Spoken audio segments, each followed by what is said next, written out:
Las letras iberoamericanas se encuentran en Madrid. Además, Roberto Frías nos dice por qué no hay que provocar la ira de Tlaloc. Wow. Bienvenidos a Noticias 22, mi querida Laura Barrera, ¿cómo estás? Pues sí, alguien la está provocando estos días, ¿no? En varias partes de la Ciudad de México. Vamos a ver qué tal nos va. Tenemos mucha información, muchos contenidos, tenemos cine también, es jueves de cine, con toda la información y además las recomendaciones para que se queden en Canal 22 y vean muy, muy buen cine. Rafa. Vamos a iniciar. Hola, Laura Regis, a la traducción de lenguas de señas mexicana. Y arrancamos con un recuerdo de una de las figuras emblemáticas, cronistas de nuestra tierra. ¿De quién se trata, Laura? Efectivamente, entre boleros, rancheras y una exposición fotográfica se recuerda a Carlos Monsiváis en el Museo El Estanquillo. Vamos a ver de qué se trata.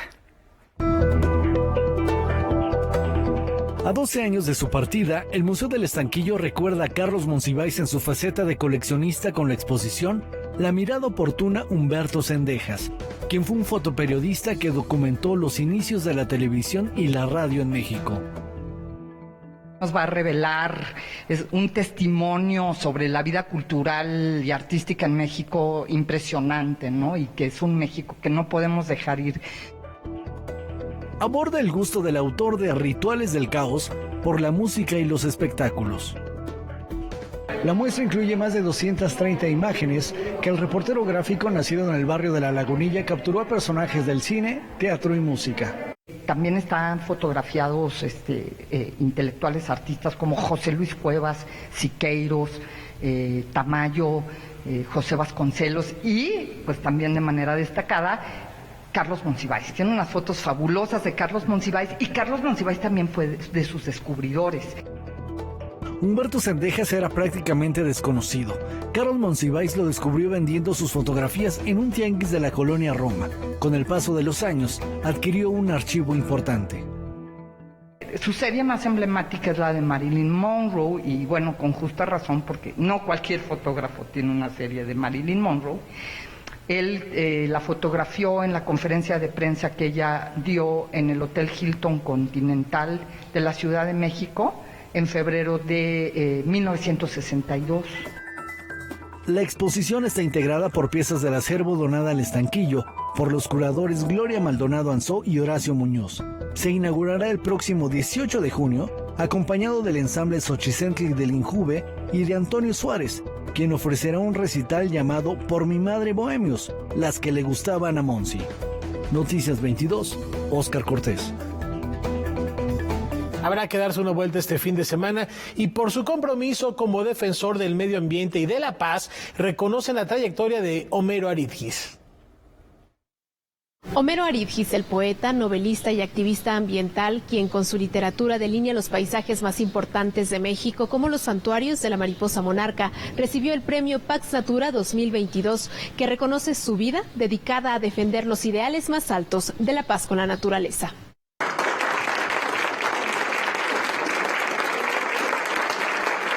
Esa es nuestra aspiración precisamente como individuo, como país, es vivir en paz con la naturaleza, porque es lo que constituye nuestra existencia misma. No hay otra patria del hombre que la tierra. Desde joven he escrito muchos poemas sobre la mariposa monarca que han sido traducidos a varios idiomas. Y también lo he hecho un emblema de la defensa de la naturaleza, porque es tan frágil. Yo lo he comparado con el viaje de la Tierra por el espacio, la fragilidad de la mariposa cruzando miles de kilómetros para llegar a su santuario.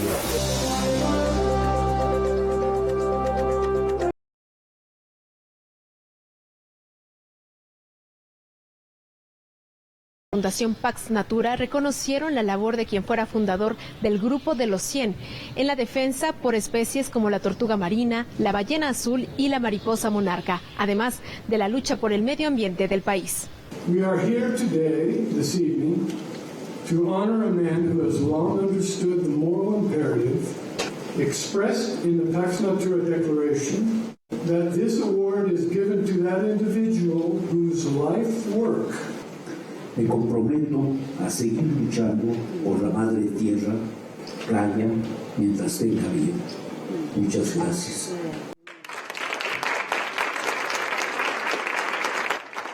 Noticias 22, Karen Rivera. Muy importante la fundación del Grupo de los 100, ahora que lo mencionaba Karen, en 1985. Ahí estaban, por ejemplo, figuras enormes como Rufino Tamayo, como Juan Rulfo, entre muchos otros artistas e intelectuales. Y bien, la Compañía Nacional de Teatro tiene nueva timonel. Renovar el lenguaje escénico a través de la investigación y la multidisciplina e impulsar acciones de vanguardia son solo algunas de las propuestas de la actriz y directora de escena Aurora Cano como nueva titular de la Compañía Nacional de Teatro. Un hito histórico para el grupo escénico, pues ella es la primera mujer que asume la dirección. Sí, es una digamos, fortuna y un azar, ¿no? Sin embargo, creo que el interés del trabajo no es solo un relevo de género, también hay un relevo generacional, hay un relevo de mirada, de maneras de hacer teatro, de maneras de pensar el teatro, que me parece que también es importante. Aurora Cano destaca que a lo largo del tiempo, la compañía ha transitado por diferentes perfiles administrativos, políticos y filosóficos, siempre con dos líneas recurrentes en el manejo de sus propuestas. Por un lado, el repertorio escénico universal, por el otro, el mexicano. La ganadora del Premio Escénica de la Ciudad de México ahora propone una tercera línea abocada a la dialéctica de la diversidad. Tiene que ver con, digamos que un proceso de investigación sobre la riqueza cultural del país y de qué manera esa riqueza y esa gran diversidad de lo que representa México impacta el discurso escénico, impacta la estética, los contenidos, las temáticas y la manera en que se representa el teatro en este país. Asimismo, considera que, como se da en otras disciplinas, el teatro en México debe encontrar una forma para integrar los lenguajes de cada periodo de nuestra historia y de todas las culturas. Me parece que en el teatro, por esta tremenda pasión que tenemos todos con el canon europeo, que la tenemos, nos hemos olvidado un poco de mirarnos a nosotros mismos, de mirar hacia nuestra historia, de mirar hacia nuestros propios recursos estéticos y nuestras propias posibilidades de creación. Aurora Cano estudió en el Núcleo de Estudios Teatrales, también en The Method Studio de la Ciudad de Londres y en el Maddenley Hall de la Universidad de Cambridge. Ha trabajado en más de 30 montajes diferentes a lo largo de su trayectoria y desde 2021 es miembro del Sistema Nacional de Creadores de Arte del Sistema de Apoyos a la Creación y Proyectos Culturales de México. Noticias 22, Rodrigo Peredo. Qué gran noticia, muchas felicidades, Aurora. Como se dice en el teatro, lo voy a decir en francés, merde. De verdad, mucho éxito, Aurora, en esta nueva empresa al frente de la Compañía Nacional de Teatro. Y la literatura continúa tendiendo puentes entre España y América Latina. Realmente, El primer encuentro de las letras iberoamericano ha reunido en la Casa de México en España a escritores como Rosa Beltrán, Cristina Rivera Garza, Fernando Iwasaki o Laura Restrepo. Conversar sobre este libro, que es profundamente de izquierda. Lo que queríamos era pues iniciar o reiniciar otra vez este diálogo entre España y América Latina y también el que se produce en España entre los países latinoamericanos. Y hacía mucho que por la pandemia y por otras razones no se hacía en Madrid un encuentro así. Nos parecía que era una buena manera de volver de la pandemia y también de reiniciar formalmente las actividades del Centro de Estudios Mexicanos. Así que pues estamos muy contentos con el resultado. A lo largo de estas jornadas se han debatido temas como la literatura en época de post-pandemia, la memoria, temas de género, política y el estado actual de la narrativa en Iberoamérica. Distancia, de poder ver, de estar... Lo que más parece después de estos debates es que nos conocemos poco todavía. Sí ha habido un avance en los últimos años que tiene que ver con un poco más de distribución de los libros de América Latina en España, de España hacia América Latina igualmente y de países latinoamericanos entre sí. Pero seguimos siendo en buena medida islas, con lectores que difícilmente, salvo excepciones muy contadas, tienen acceso a escritores incluso de los países vecinos. Demasiado tiempo hemos vivido sin voz y sin lenguaje para este mal. Otro de los puntos que han destacado es el enorme terreno que ha ganado la literatura escrita por mujeres. Se nos hacen menos reseñas que a los hombres. Pero todos estos personajes yo sé que eran totalmente atípicos y que la literatura de entonces estaba escribiendo en América Latina. Para Canal 22, desde la Casa de México, en Madrid, España, Francina Islas, corresponsal. Gracias, Francina, por esta información. Vamos a darle seguimiento a este gran encuentro. Con más de 3 décadas de trayectoria y un Grammy en su palmarés, el Coro Infantil de Los Ángeles está en nuestro país. En la década de los 80, la Filarmónica de Los Ángeles requería un coro de niños. Al no contar con una agrupación como tal, Rebecca Thompson se dio a la tarea de reunirlos y en 1986 surgió el Coro Infantil de Los Ángeles. Ahora se ha convertido en una organización, 32 años después, que tenemos más de 350 niños que vienen de toda esta zona, de una zona muy grande del condado de Los Ángeles, y tenemos 7 coros en la organización y cantamos regularmente con todas las instituciones importantes del área, con la Filarmónica de Los Ángeles, con la Ópera de Los Ángeles. El Coro Infantil de Los Ángeles ha ganado un Grammy en el 2022 al interpretar una pieza de Mahler, pero su repertorio va desde lo clásico a lo contemporáneo, pasando por piezas tradicionales de diferentes culturas. Nuestro objetivo no es crear músicos profesionales, aunque tenemos un montón de músicos profesionales que se han graduado. Por ejemplo, Billie Eilish y su hermano Phineas O'Connor, los dos cantaron en el Coro de Niños de Los Ángeles y el Coro Infantil de Los Ángeles y tienen una carrera buena. Tenemos directores de ópera, tenemos entre nuestros graduados, pero no es el objetivo es transformar la vida de estos niños por su participación en una actividad de música coral, de cantar en grupo. 64 integrantes del Coro Infantil de Los Ángeles visitarán México en una gira que los llevará por Guanajuato, Puebla y la Ciudad de México. Viajamos con 3 coros y cada coro tiene un color vocal diferente. O sea, está el coro de concierto es lo que es el típico coro de voces blancas. Luego está el coro de cámara, que son niñas ya más mayores, de 16 a 18 años, entonces tienen la voz un poco más madura, es un poco más adulto el sonido. Y luego está el coro de voces cambiantes, el Young Men's Ensemble, y ellos son tenores y bajos. En cuestión de música clásica tenemos obras de Bach, tenemos obras de Schubert. Luego tenemos música gospel, que es lo que la gente... cuando una gente piensa en un coro americano, lo primero que piensan es la música afroamericana de gospel. Llevamos unas cuantas de esas. Tenemos un compendio de el musical Los Miserables, que es teatro musical americano.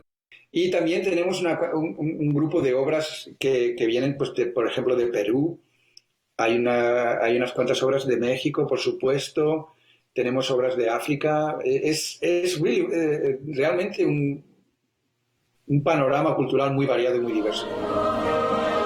Los conciertos que darán en junio en nuestro país serán el 20 en Guanajuato, el 21 en San Miguel de Allende, el 23 en San Miguel, Puebla, el 24 en el Centro Histórico de Puebla y cerrarán el 26 en la capital del país.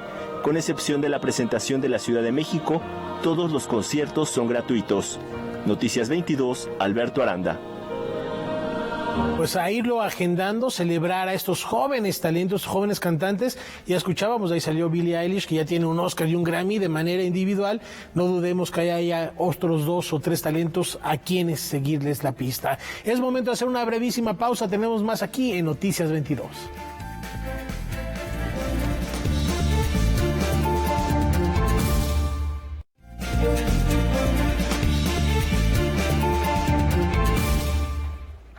El Festival Internacional de Cine en Guadalajara continúa sus actividades, Rafa. En la Perla Tapatía, con los pormenores del mismo, Julio López. Adelante, Julio.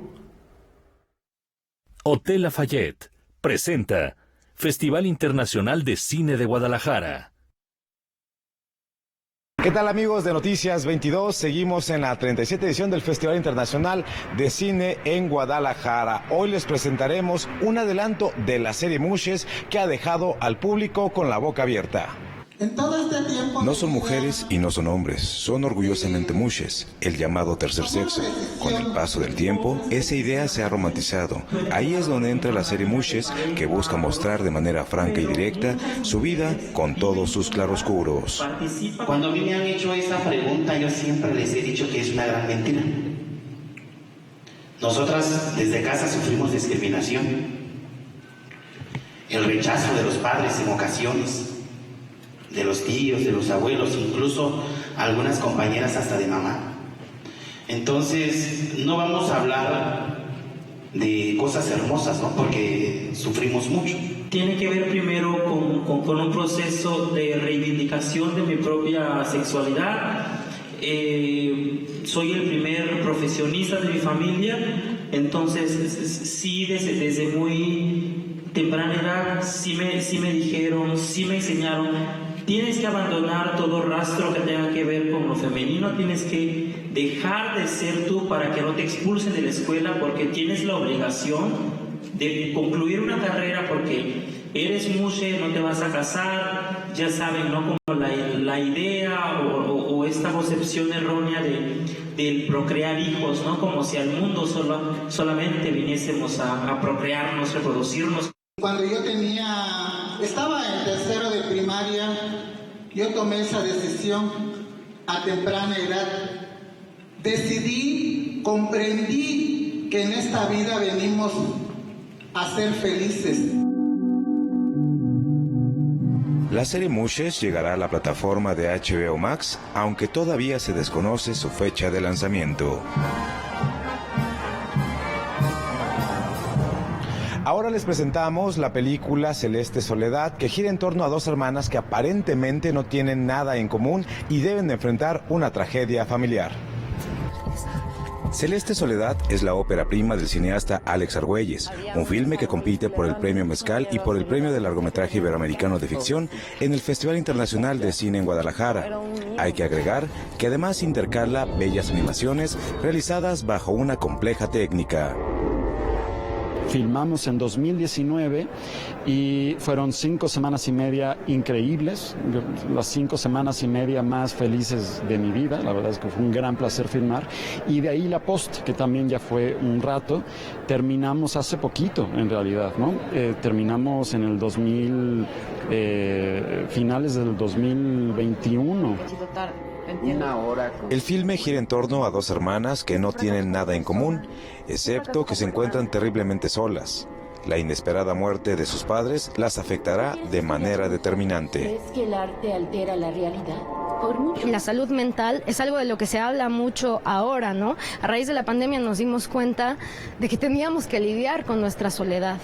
Y el ser humano, que es un ser sociable por naturaleza, dentro del encierro y aún sin el encierro, como en esta imposibilidad de comunicarse con otro, pues es un conflicto grande. A mí algo que me gusta mucho de esta película y del personaje en general es que te da una oportunidad de reconocer que el dialogar con la tristeza y con el dolor puede, si se conduce de esa manera, ser un campo muy fértil tanto para la creatividad como para el amor.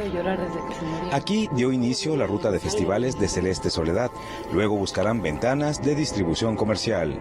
Noticias 22, Julio López.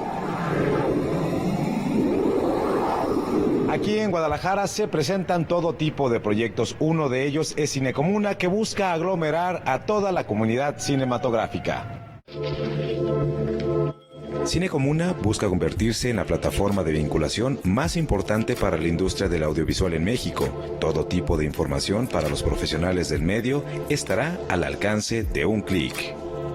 La idea es que por medio de este lugar encuentres a la gente que estás buscando, ya sea para una producción o, por ejemplo, un festival que esté buscando una película. Puede encontrar si están en postproducción, si están en desarrollo. Entonces, tener todo lo que es la comunidad del cine en México en una plataforma. Hasta ahora no hay nada en México que se le parezca. La plataforma ya está en funcionamiento, pero aún se afinan detalles. Ahorita es gratuita, estamos en un periodo de prueba, digamos. El lanzamiento oficial lo queremos hacer en octubre, entonces en este momento es gratuita. Los primeros usuarios registrados han quedado satisfechos con su funcionamiento. La frase que más nos dicen es: esto es lo que se necesita. O sea, porque es un lugar en donde puedes encontrar gente de todo el país, nada más con un par de clics. Nino Cozzi también es el director del Festival del Puerto, que se realizará de manera presencial en diciembre. 3 historias y 3 adultos mayores que viven en soledad. Esa es la temática que aborda el documental Cuando cae la noche. Hola, soy Daniel Zúñiga. Estoy presentando mi largometraje documental que se llama Cuando cae la noche y habla sobre 3 viejos que se resisten a ser olvidados. Es muy curioso porque encontré a 2 de ellos un poco al azar mientras estaba escauteando algunas calles de Torreón donde se filmó la película, y sus perfiles físicos me interesaron mucho. En el momento en el que nos sentamos a platicar con ellos nos contaron toda su vida, les propuse lo del documental y aceptaron, y el tercero es un familiar mío. Estos personajes también, aparte de sus rasgos físicos, que fue lo que me atrajo, también lo más importante es que hablan, que su vida refleja lo que yo quería transmitir, que es mi miedo más grande que he tenido desde los 21 años, que es terminar mi vida solo. Creo que es un miedo que puede ser universal. ¿Ya quieres comer?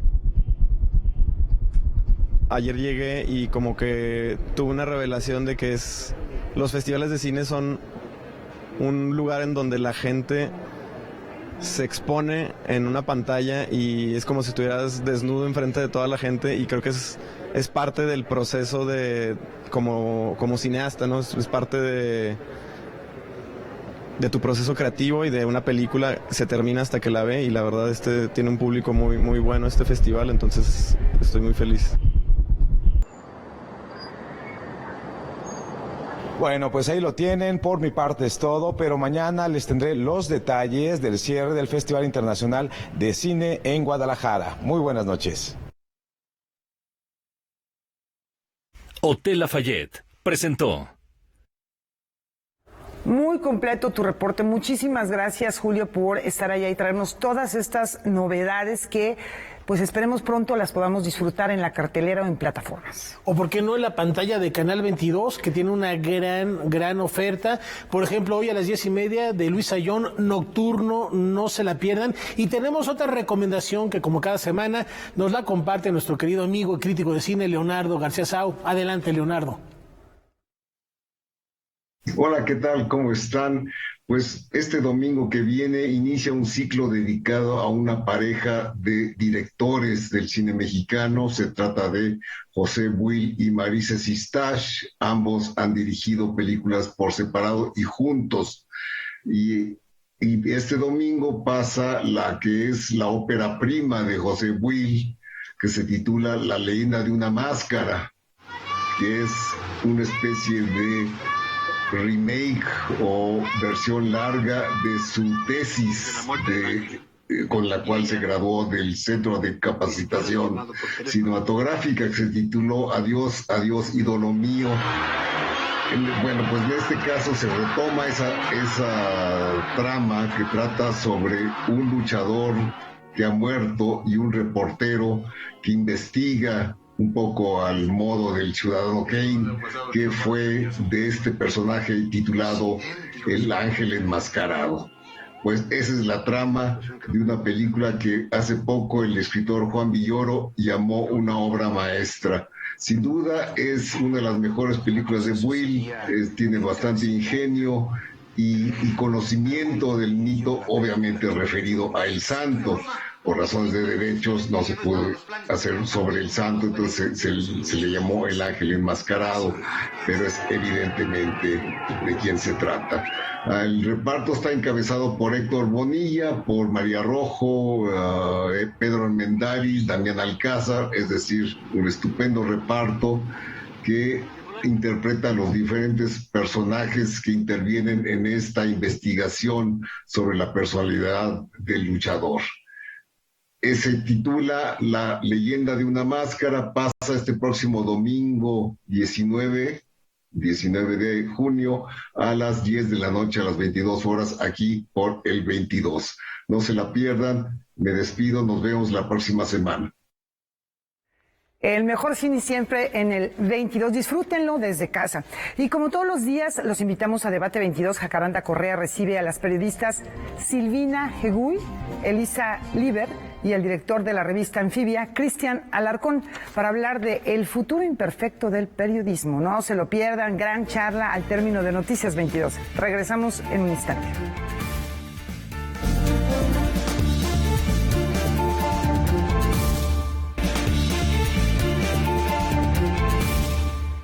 Estamos de regreso en Noticias 22 y hay muy buena información con respecto del recinto que alberga gran parte del acervo de José Luis Cuevas. Descubran de qué se trata.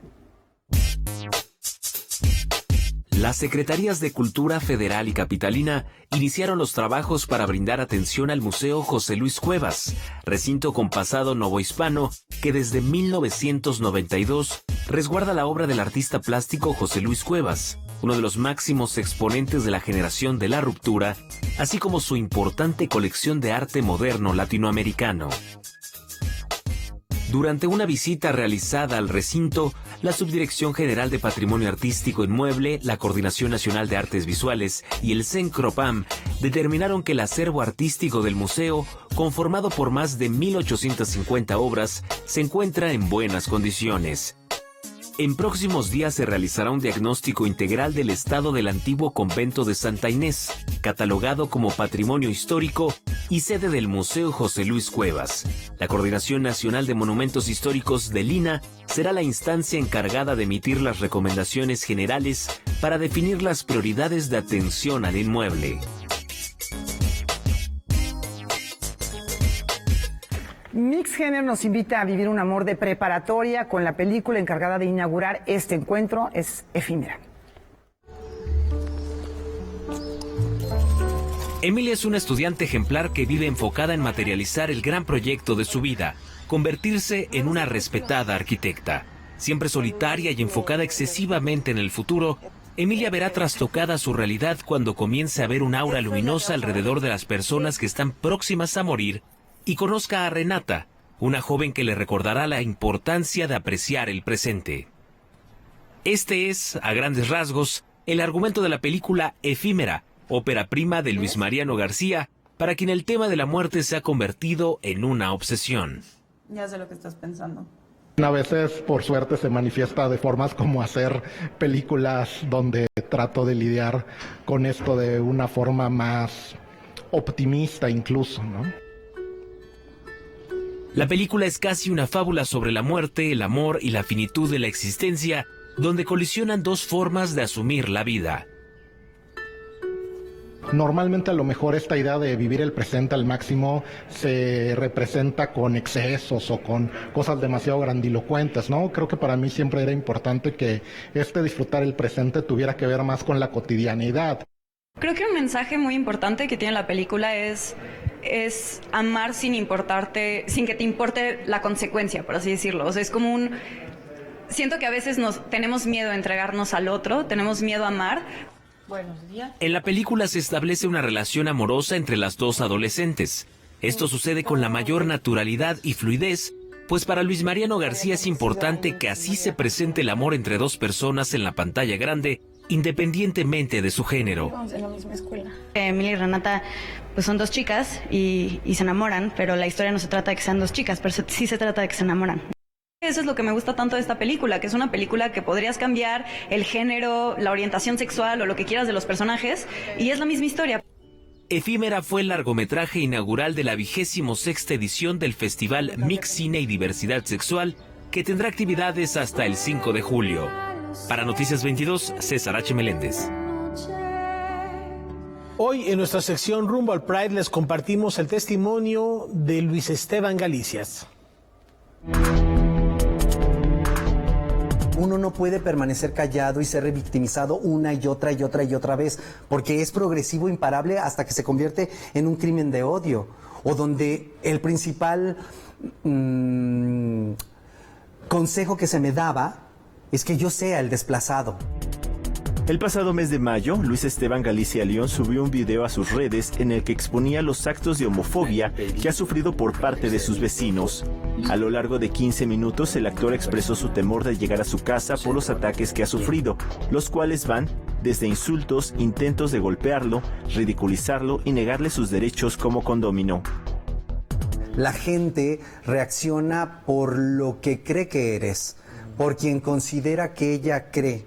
Y la forma en que tú te manejas, yo soy evidentemente homosexual, estoy del lado de la disidencia sexual, comparto los valores de una sociedad porque pago mis impuestos, porque soy honesto, porque no soy corrupto. En México, la homofobia y los actos de discriminación están penados. Sin embargo, en la práctica se siguen cometiendo. A pesar de la denuncia que ha hecho el actor y promotor ante las autoridades, su caso está detenido. Yo cuando levanté la voz ante ellos y les dije, estos son actos de discriminación, incluso puedo tacharlos de homofobia, lo primero que ellos me dicen son, mientras nosotros no hablemos de tu cama y con quién te acuestas, esto no es homofobia. ¿Qué? Por supuesto que es homofobia. Mi sola persona irrita. Mi sola idea expuesta lastima lo socialmente planteado. Yo tomo la decisión de levantar la queja en Prosoc y está viviendo el sueño de los justos. No, ya está, tiene desde febrero, estamos en mayo. Además de denunciar que teme por su seguridad, el actor solicitó la intervención de los legisladores Temístocles Villanueva, Ana Francis Moore y Marisol Gacé, quienes se han expresado en contra de la homofobia y discriminación, para que se aplique la ley vigente en la Ciudad de México y el país.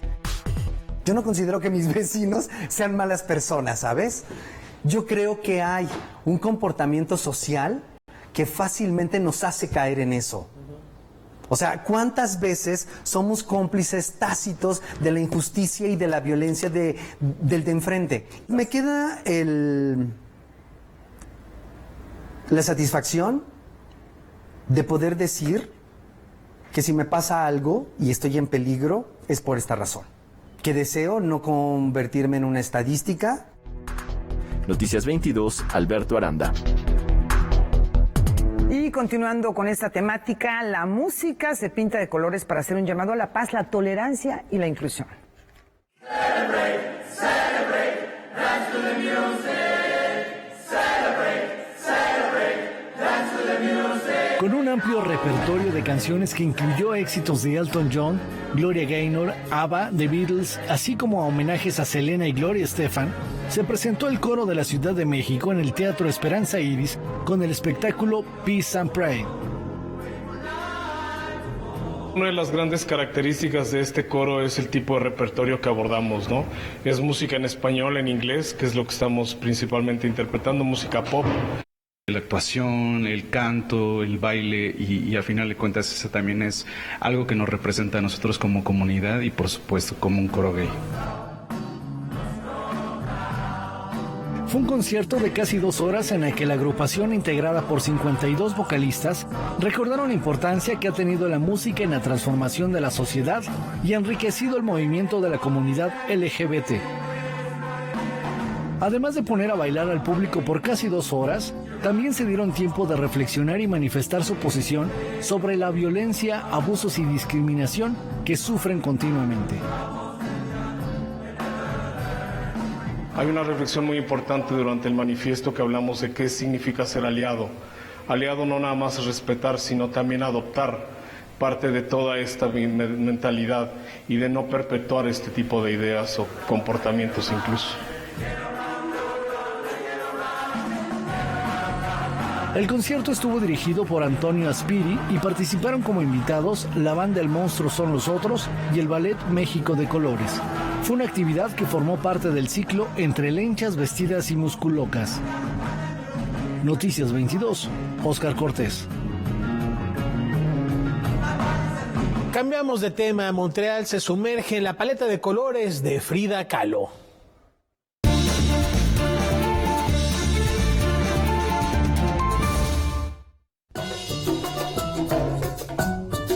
Pocos personajes alcanzan el verdadero estatus de íconos, como esta célebre pintora mexicana, nacida en el barrio de Coyoacán, en la Ciudad de México, en 1907. Frida, la vida de un ícono, una biografía inmersiva, es el nombre de la exposición que el pasado 10 de junio abrió sus puertas en National Contemporary Art de la ciudad canadiense de Montreal. En la inauguración estuvo presente el cónsul mexicano en esa metrópoli, Alejandro Esquivel.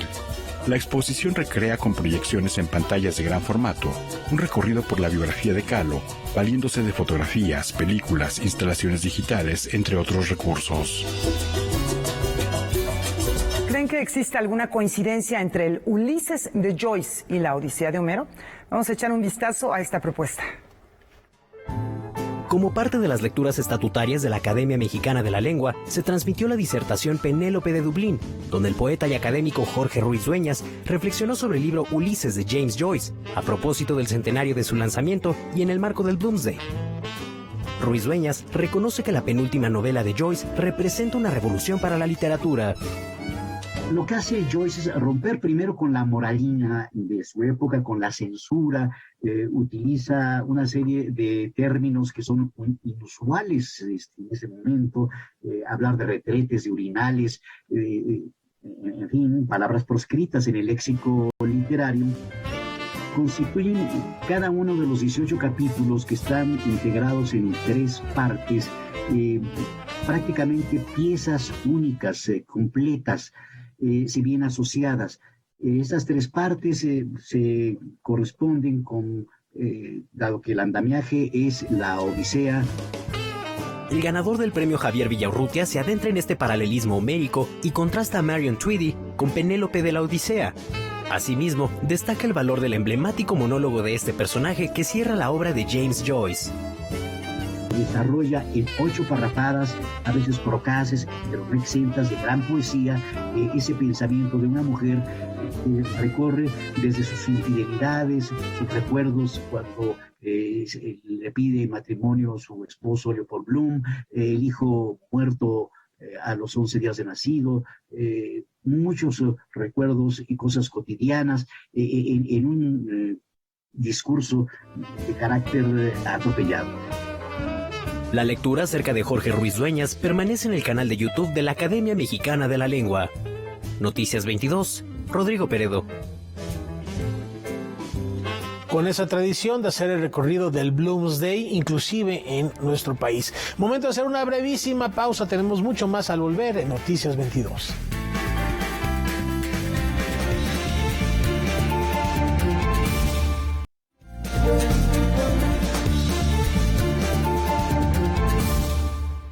Esta noche Roberto Frías nos recuerda por qué quizás sea conveniente tener listas las trajineras para poder circular por la región.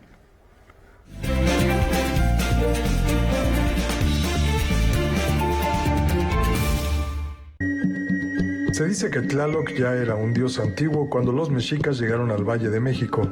Sus antecedentes se datan en el preclásico alrededor de los años 600 a 400 a.C. Supuestamente Tlaloc habría mandado decir a través de un sacerdote que daba la bienvenida al dios de los mexicas Huitzilopochtli y que juntos gobernarían esas tierras.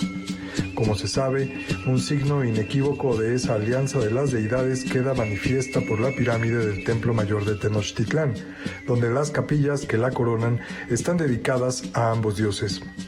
Tlaloc es dios de la lluvia y por lógica uno de los más importantes del panteón mesoamericano, donde las culturas agrarias y sus estados teocráticos estaban dispuestos a lo que fuera con tal de perpetuar el favor del dios que les permitiría obtener de nuevo los frutos de la tierra.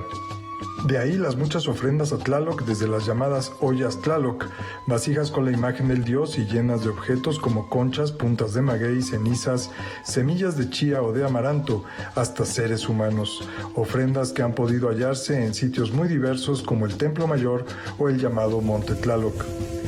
Cuentan los antiguos que, como muchos de los dioses de cualquier civilización, Tlaloc favorecía las buenas ofrendas de los humanos con lluvias propicias para las cosechas, pero si no le rendían el culto adecuado, los castigaba con inundaciones, granizo y relámpagos. ¿Quién sabe qué insultos al dios habremos propiciado los chilangos en días recientes? Pues la furia de la deidad ha sido palpable. A veces se nos olvida, pero la Ciudad de México tiene una temporada de lluvias larguísima, donde llueve de mayo a octubre, a veces hasta noviembre.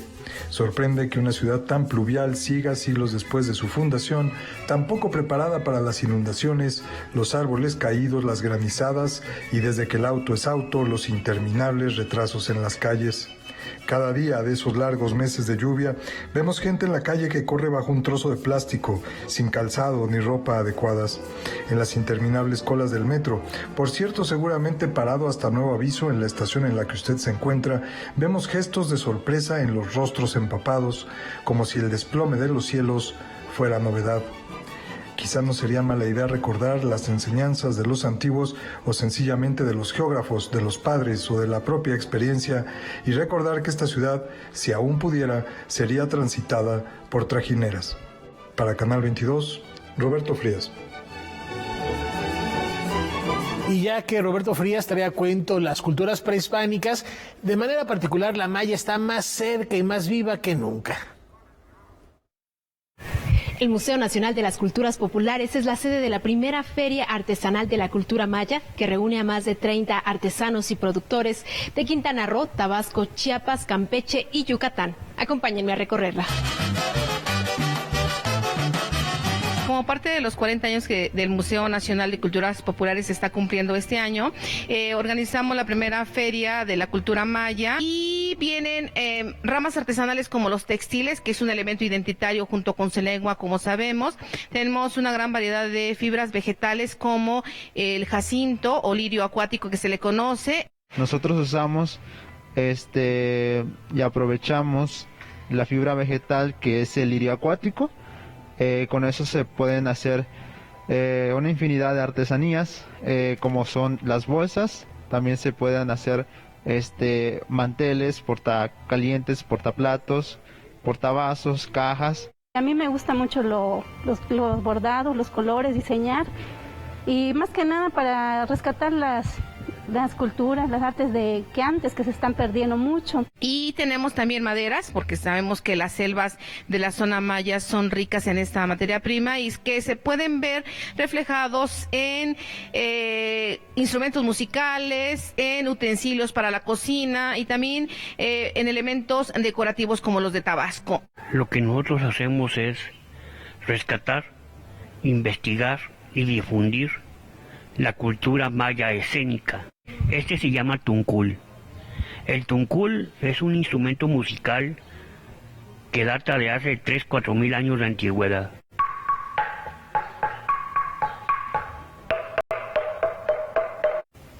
Parte de los creadores que integran esta feria habitan localidades muy alejadas de las zonas turísticas y comerciales del país. Así que si quieren apoyar su trabajo, no duden en visitar el Museo Nacional de las Culturas Populares. Hasta la próxima. Hace 64 años partió del plano terrenal material un hombre que dejó una profunda huella en la memoria musical de México.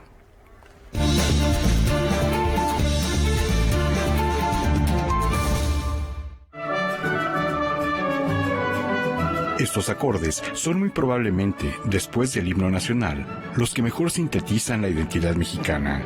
Es el Huapango de Moncayo, estrenado en el Palacio de Bellas Artes por la Orquesta Sinfónica Nacional en 1941, bajo la batuta de Carlos Chávez. Pero esta obra sinfónica es apenas parte de la creación que su autor, el jalisciense José Pablo Moncayo, realizó. Ahí están los arreglos para Orquesta Tenábari o La Valentina, su Canción del Mar para coro a capela, o su ópera La Mulata de Córdoba. Creaciones de una vida que terminó el 16 de junio de 1958 y que hoy nos lleva a recordar a José Pablo Moncayo en su 64 aniversario luctuoso.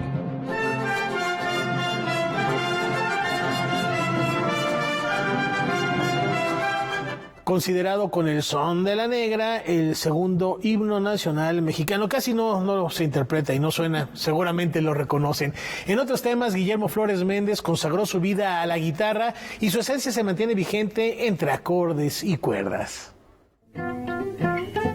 La Fonoteca Nacional rindió un cálido homenaje a Guillermo Flores Méndez, a 3 años del fallecimiento del guitarrista, compositor y docente mexicano. más allá de datos biográficos que nos vamos a tocar y de antecedentes históricos, irnos hacia esta otra parte que a veces no se ha abordado, que es acerca de la música del maestro. En las conferencias impartidas habló sobre el panorama de la guitarra a finales del siglo XIX y a principios del siglo XX, cuando ocurrió la transición entre la guitarra de 7 cuerdas y la de 6, y cómo fue que se dio este cambio entre los músicos y compositores, entre otras actividades. Voy a tener el honor de participar con el maestro Ernesto González y vamos a interpretar juntos una obra que es la única que escribió el maestro Flores para dueto de guitarras, que se llama Rondó Caprichoso. También se compartieron piezas que forman parte del acervo sonoro que resguarda la Casa de los Sonidos de México y que fueron interpretadas por él mismo. Y el maestro Flores Méndez abre en esta ocasión, en este disco, con una obra muy interesante que son los 3 preludios de ausencia, del cual vamos a escuchar en interpretación del propio maestro Flores en este audio resguardado por la Fonoteca Nacional de México, el preludio número 3 de esa serie, que es Brumas, donde se puede apreciar todo lo que les voy a comentar acerca de las características compositivas y estructurales de la obra del maestro Flores Méndez. El audio de este homenaje fue grabado para formar parte del acervo de la Fonoteca Nacional, el cual se puede consultar en la Audioteca Octavio Paz, ubicada en sus instalaciones. De esta manera, la Secretaría de Cultura celebra y promueve la preservación documental sonora del país. Noticias 22, Paola Sánchez. Entre sonoridades de poderoso carácter evocativo, vamos a hacer un viaje a los años 70 del siglo pasado. ¿Qué les parece? Los años 70 fueron una época de decadencia e incertidumbre en Estados Unidos. La era hippie había terminado. La incertidumbre en los mercados derivada de la crisis del petróleo en el 73 generó una grave crisis financiera. Y para rematar, la retirada de las tropas estadounidenses de Vietnam daba a entender que la cosa no iba nada bien. Hasta que surgió un tipo de música simple, pegadiza y electrizante, emanada del funk, blues y soul, llamada disco. Una forma de entretenimiento para los grupos más marginales de la sociedad estadounidense de esa época, como los afroamericanos, la comunidad LGBT y gente de estratos económicamente bajos. Poco a poco todo tipo de gente empezó a frecuentar los templos de baile, las discotecas. 2 de las más importantes eran el Club Loft y el Paradise Garage, con 2 principales figuras respectivamente: David Mancuso, uno de los pioneros de la idea de mezclar en un club, y por supuesto Larry Levan, ícono del Paradise Garage. Los DJs en ese momento se encontraban en un cuarto atrás del club, así que no estaban a la vista de todos como hoy en día. Para Noticias 22, Andrés Pereda. La condición humana, nuestros miedos, nuestros deseos, quedan al descubierto cuando la lluvia deje de caer. Fue tu primera vez, ¿verdad? Cuando la lluvia deje de caer es una obra escrita por Andrew Bobel, que narra la historia de una familia con saltos de tiempo y en distintas capas, en la que se explora a través de 9 personajes de distintas generaciones los patrones de comportamiento, así como la forma de expresar el dolor, el abandono, la destrucción y el amor que se transmite de uno a otro. Una herencia que va en dos sentidos. Por un lado, una herencia del pathos de los personajes, es decir, de lo patético, y el pecado, un pecado original llamado también pecado de ibris o de ubris, en algunos casos se le llama así, que es un pecado de soberbia que en algún momento alguien inició por alguna razón. Es un pecado en contra de la naturaleza, digamos, en contra del destino. Hasta que uno de los personajes encuentra el coraje para desafiar ese legado. Y aquí hay una fuerte búsqueda de la identidad. ¿Quién soy? ¿De dónde vengo? ¿Cuál es mi antecedente? ¿Por qué cargo con esto?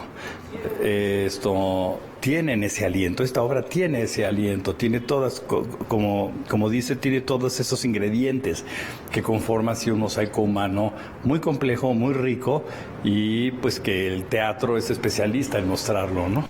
Bueno, no fue un accidente, ¿sí? Me robaron. ¿Quiénes? 3 hombres se llevaron la cartera. Esta obra, que reflexiona de manera profunda sobre la condición humana a través del miedo, el afecto y los deseos, iniciará temporada de 40 funciones en el Teatro Rafael Solana a partir del 17 de junio. Noticias 22, Óscar Cortés. Bueno, pues ya nos vamos, Rafa, y nos vamos con un poquito de música. Así es, recordando a un gran compositor francés, Maurice Dufresne. Él se negó a sumarse a las vanguardias, a los modernismos, y quiso mantener viva la tradición romántica francesa, y lo hizo hasta ya muy entrado el siglo XX, y así le rendimos hoy un tributo. Muchas gracias, nos vemos mañana. Disfrútenlo, buenas noches.